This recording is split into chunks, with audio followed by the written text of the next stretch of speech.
Welcome back to the Good Morning Naija show. Right now, we'd like to bring you that second interview that we promised, and this person is an interviewer's delight. Her name is CHICHI OGBONNAYA. She is the project manager at Warif. Warif is Women at Risk International Foundation.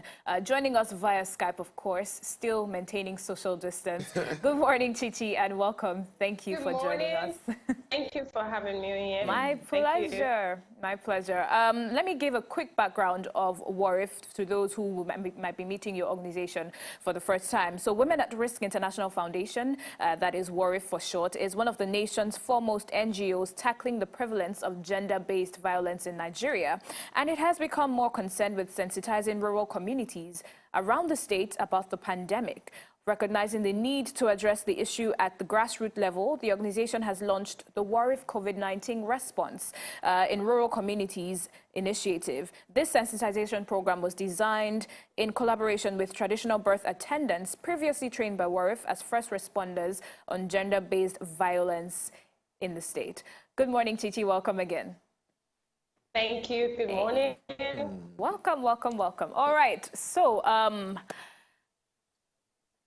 domestic violence has been on the rise, especially since the lockdown began, because a lot of people have been locked down literally with their perpetrators. How has Warif been able to respond to the spike in numbers and the statistics during this period?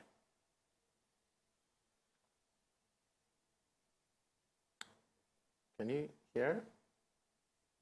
Hello? Yeah. CHICHI, did you hear the question? No, I didn't. Oh, okay, let me take that again. I said domestic abuse and gender-based violence has, seen a spike in numbers since the lockdown began nationwide and across the globe. So my question, coming back home to Nigeria, is how has Warif been able to respond to the spike in numbers, seeing as most victims have literally been locked down with their perpetrators, so literally nowhere to run? Thank you. Thank you so much. And you're absolutely right by stating that there's been an increase in cases of sexual and domestic violence since the lockdown. At the Warif Center, during the early stage of the lockdown, we recorded that there was an increase in the number of calls that we were getting from women and girls. And about 72% of the calls that we're getting from these women and girls were cases of rape, sexual violence, and also domestic violence. And in response to this, we had to reopen the Warif Center because the initial instruction was that institutions needed to lock down. So we reopened the Warif Center, but of course we had to run a skeletal shift where all the staff at the Warif Center were not on ground. We had the medical team coming at intervals to respond to these issues by helping survivors of rape and sexual violence. So we opened and in the shifts between 9 and 3 p.m., basically assisting women and girls who needed our help as an organization. Like you rightly said, our services are survivors of rape and sexual violence. This includes medical treatment, psychosocial counseling, and also social welfare, depending on what they need. And in the rural community, we realized that the fact that the movements were restricted, we decided to work with our previously trained traditional birth attendants. Because during this period of the COVID-19 pandemic, we realized that there was a daily rise in the number of cases of violence against women and girls. And we decided to go into rural communities by launching the project called the Warif COVID-19 Rural Response in Rural Communities, rather. Yes, so basically the initiative is ongoing at the moment. Okay, now looking at how large or how populated the country is, we would say that we have a lot of ground to cover if it's in respect of reaching out to people, survivors, and things. And we realized that Warif had partnerships with NGOs and other agencies, organizations, to try and curb this situation. How has that been so far? Because, like I said, we have a huge population, and the rise of this abuse is rising as fast as possible. So, how has the Warif been able to, collaborate and partner with other agencies regarding? Okay, so for the Warif COVID-19 response in rural communities, our collaboration started with the traditional birth attendants. They are previously trained Warif first responders to cases of gender-based violence. And if you recall, I know we've been on your show a couple of times to talk about the training, the first cycle of the project, and altogether between the first and the second cycle, we've trained 1,000 traditional birth attendants to date. Oh, wow. So what we've done is to highlight 50 of these traditional birth attendants from 5 local government areas in Lagos State. This Alimosho, Ikorodu, Kosofe, and Apapa. So we selected these 50 TB traditional birth attendants from these 5 local government areas to help us go into the communities, create awareness about the COVID-19 pandemic, the safety precautions that they can adhere to, educate the members of these communities. There's an increase in cases of sexual violence and abuse, because you'll agree with me that before now, survivors should take safety in their schools. Yeah. Okay. They would go there. That was like a safe haven for them. The women in the communities would probably go to their places of work or the marketplace and not necessarily have to be home. To be home with 24 hours with the whole their visa. You know. So now that everybody's on lockdown, they are forcefully in quarantine with their abuser.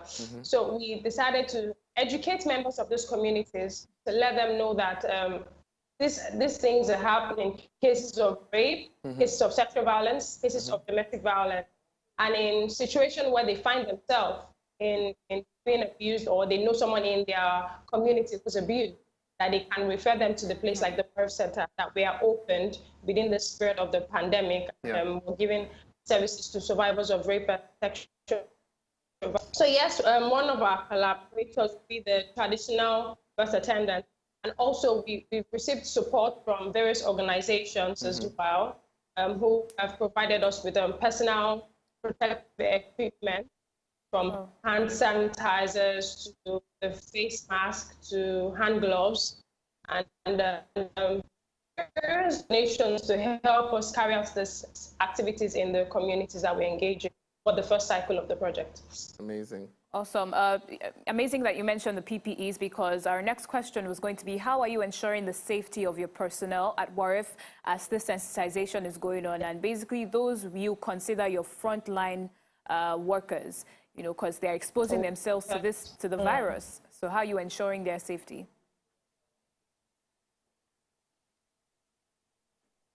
Chichi, did you get that question? Oh, I think... there seems to be some network issues. But before then, we should know that Warif has a helpline that is open 24/7. So if you are in need of services at Warif, maybe you feel you're endangered at home, at work, wherever you feel you are potentially a victim of any form of abuse, please do not be silent. We beg you to please speak up and call the highly confidential Warif line, which is available 24/7. Any hour, at any day, someone is on the other line willing to speak to you privately and confidentially. And the number is, I'll give you that number, please take it down, 0809 21 00009. That's 0809 21 00009. I believe we have Chichi back on the line. Apologies for the break in transmission. Welcome back, Chichi. Thank you. We can't help these things. We can't help these things. To prevent cross-contamination between our health frontline workers and also the levels we see at the center, we've provided them with, from the gate, when you meet to start with, you have immediately you're given a hand sanitizer, or if you want to wash your hand, what you want first. For that, we also give the visitor a mask to wear, facial mask to wear at the gate. She also checks their temperature. That's a security person to be sure that they are safe enough to come into the center. And upon entering the center, the medical staff that you're happy to learn is fully heated, making sure that there is cross-contamination between what we're attending to, and also the frontline work also help trying to assist the survivors So we have everything, measures all in place here, making sure that both our workers at the work center and the survivors are really up to are safe. Okay, so let's talk about for the survivors now, because it's a conversation that is really necessary. As a survivor of gender-based violence, when is it right time to reach out to Warif? When would you say is the right time for them to reach out as a survivor of GBV? We say immediately. Immediately, okay. Because to start with, yes, immediately you want to store. Yes, the first procedure would be make sure you report to the nearest police station. Police station. Mm-hmm. So that is documented. Yes. Station. Make sure that you report the case. Talk to someone close, depending on the age of the survivor, because most of the people we see here at the Warif Center are usually minors. Okay. Yeah, so the minor has to be brought here by a guardian or a well-meaning individual in the environment. So the first thing you want to do, report the case and immediately bring the survivor to the Warif Center. Because we've had cases where the survivor wasn't brought immediately. We advise that at least within 72 hours, you're supposed to bring them to the Warif Center so you can have access to different medications to prevent pregnancy, STIs, sexually transmitted infections, and basically HIV and AIDS and some other infections that might come as a result of the abuse. So latest 72 hours, make sure you bring the person to the Warif Center so that they can access the necessary care that they need. Okay, makes sense. Yes. Okay. 70 hours latest. Absolutely. So, I mean, we can't have this conversation without asking what Warif's stand is or what Warif is doing during this period when issues of rape and all sorts of abuse and murder is ravaging the nation, Nigeria. Social media is on rampage. A lot of people are angry, and people, quite frankly, were tired of hearing things like this, of things like this happening. What is Warif doing? I mean, you do this every day, but there seems to be a situation of emergency on ground right now. What is Warif doing to protect the women in the society? So aside the ongoing Warif COVID-19 response in rural communities, we're very active on social media advocacy because we know that almost everybody's on social media today. Yeah. The young person who's vulnerable to being abused is on social media. The mother of that child who's vulnerable to being abused is on social media. So we do a lot of activities on social media, educating, teaching them how they can protect themselves, ways they can speak up, encouraging survivors to let them know that there is no shame in being a survivor of rape or sexual violence. Because if we don't speak up, the silence continues and we only empower the perpetrator even further. So we do a whole lot of social media advocacy. We're very strong on social media advocacy. If you go through our social media platform, Warif_NG on Instagram and on Twitter and Facebook, you'll see all of our activities. We have video content, we have picture content, basically educating people about this issue of rape and sexual violence and how survivors can reach out to seek for help and also speak up and report the perpetrator in any case of abuse. A quick follow-up to that. So how can we actually protect ourselves now? What are the steps? Do you have any tips? Because you hear, unbelievable things like, what was she wearing? Why did she go there with him? Or what was she doing alone on the streets at night when you know where you live? A lot of ridiculous things have been making the rounds. But, from someone with experience who's capable to give proper directions on how to protect oneself, how can we protect ourselves? At the Warif Center is, if you can learn any self-defense skills, if you can go for training to learn how to defend yourself physically as one, please, by all means, karate and all of that, yes, taekwondo. Please, if you have a means of learning, by all means, go learn it. Then that's for an adult who can defend themselves. Yes.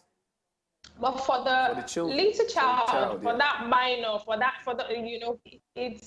it's only on you and I to protect that child. As parents, make sure that at a very early age, you're educating your children, as opposed to censoring the words that has to be the private parts. Because a lot of times when we have this minor and we're asking questions, you hear, oh, uncle touched my PP.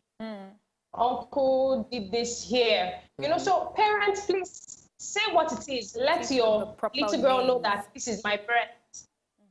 Let that boy know that this is my penis. Auntie is not supposed to touch you here.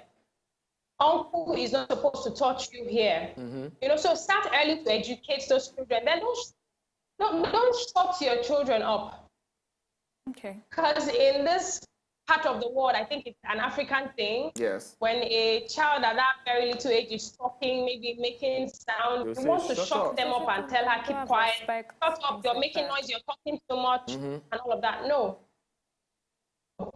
And speak, encourage your children to communicate with you, because that is the only way they will come to you first when something goes wrong. If you've educated them on how to know their body parts and what an individual should know in their body parts, the next thing you want to do is make sure that you've created an atmosphere that is comfortable, that is conducive for that to talk. So when there is a case of abuse, when there is a case of assault, the child comes to you first to say, oh, mommy, you had told me that nobody should touch my breast. Uncle touched my breast today. Then you can act. Because a lot of these perpetrators, they don't immediately rape or immediately abuse that child. They go through a process of grooming that child. And yes, you know, it's a gradual process.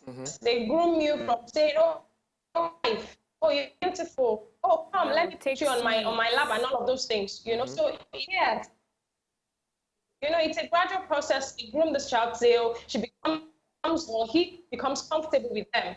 And eventually, when the case of abuse or situation of abuse is presented, the child doesn't struggle because they're naive. They don't even know what the person is about. So parents should foster a smooth relationship between themselves and their children. Have conversations with them, ask them questions, teach them things about their body parts, encourage them to talk to you that they are free to speak to you. We've had cases where the survivors were brought by the teacher in the school or a good neighbor or something in the environment. And when you ask the survivor, why didn't you tell your mom, or why didn't you tell your they thought they were scared. I'm not friends with my mom. If I told my mom, she would have screamed or yelled at me. Wow. Another thing I need to mention is parents, pay attention to your children. Pay attention to the minutest of things. Exactly. Sometimes you see a child, you take her to a particular place, and she doesn't say hello to that uncle. That could be a sign. Or she's unnecessarily rude to. You want to ask questions as opposed to saying, why are you being rude? Don't you know who is an adult? You're supposed to be respectful to adults. You want to draw that child to yourself and ask questions. We went to visit Uncle XYZ today. Why didn't you say hello? Yeah. Why were you harsh on ABC? You know, find out, ask questions, because chances are that uncle did something or might have done something to that child, and that's the reason he's withdrawing from that adult. So pay attention to the minutest, to the simplest of things. This is quite interesting. It's good that these things are being talked about, and a lot of parents would see value to these points you've given, because truthfully, we're in a society where, like you said, you rightfully said that the child is always shut down when they're having conversations. Don't talk while elders are talking. You can't make a contribution. But these little things that we tend to neglect are usually the signs that would have probably shown us to prevent the bigger picture that would happen in the future. It's a very good thing that we're having this conversation. But I'd like to ask, as Warif is, can people, is Warif open to volunteers? Because, you know, in case people would like to be part of it and say, okay, I really enjoy this, I really understand this movement, I would like to be part of it. Can people volunteer to be part of Warif? Yes, absolutely. We have volunteers across Lagos State and some outside Lagos State who are willing to work with us as an organization. Okay. So if you're interested in volunteering with Warif, you can either visit us on our website. You see the volunteer form there where you can fill. Just go to our website and search volunteer, and you see the necessary steps to take to apply. Or you can send us a direct message on our Instagram handle. That's Warif_NG on Instagram, and indicate your interest to want to volunteer with Warif, and we'll take it from there. Interesting. Okay. Amazing. Thank you so much, Chichi OGBONNAYA, for having this conversation with us. Thank you for your time. Thank you for having us. Thank you. All right. Before you go, would you please give us the time schedule again of when Warif offices are open so that people know they can indeed come in these times, and also the helpline, the 24-hour confidential helpline that is available to the people? Thank you. We're open between 9 to 4 p.m. for now. Before now, it was 8 to 5 p.m. So we're open between 9 and 4 p.m. And you can come in on weekends between 10 and 2 p.m. That's Saturdays. Okay. Between 10 and 2 p.m. Then you can call us on our confidential helpline. It's 24 hours a day. On 080 921 00 009. Okay. I'll take it again. It's 080 921 00 009. Okay. Thank you so All right. much. So before you leave us, just words of encouragement for survivors out there watching us. What are the words of encouragement you can give to them, seeing that this is it's a mental situation. Usually, it affects the human psychology, being abused and whatnot. So, what are the few words of encouragement you can give a survivor who's watching? If you're a survivor of sexual abuse, rape, or domestic violence, you need to understand that it is not your fault, regardless of what you wore on that day, whether the person took you out for lunch, and because on Twitter you see a whole lot of comments and you're just wondering what's happening. What's going on? But I need you to understand that the issue of rape or sexual violence is never your fault as a survivor. Regardless of how it happened, regardless of the circumstances surrounding it happening, understand that it is not your fault. It is absolutely shame on the perpetrator. And please, you need to speak up. You need to speak your truth. True. Because that is how your healing starts. That is when your healing starts. So speak your truth so you can take the necessary step into getting your complete healing, and also encourage other survivors to speak their truth.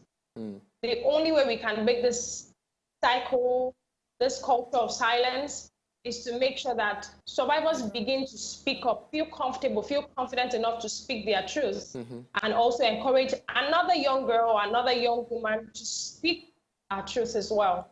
Know that you're not alone. There are organizations like the Warif Center open to assist you, open to support you. And you need to understand our services are completely free of charge, so you're not thinking about paying anything. The psychosocial counseling you get, the legal support you get, the medical treatment you get, they are totally free of charge. You're not paying anything. So know that you're not alone.